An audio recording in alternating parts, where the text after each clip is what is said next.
আমি 6 আগষ্ট তাৰিখে অসমত সকলো মহাবিদ্যালয়তে এটা হ'বলগীয়া অনুষ্ঠানৰ জৰিয়তে আমি নিযুত মইনা আঁচনিৰ প্ৰপত্ৰসমূহ বিতৰণ কৰিম।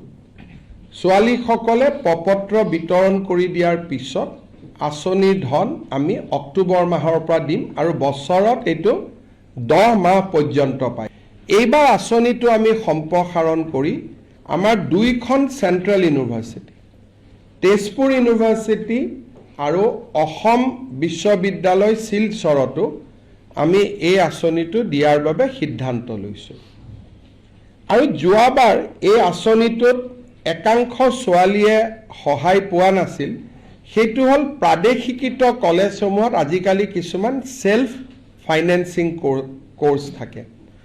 সেল্ফ ফাইনেন্সিং কোৰ্সৰ ছোৱালীসমূহক যোৱাবাৰ আমি নিযুত মইনা আঁচনিটো দিয়া নাছিলোঁ।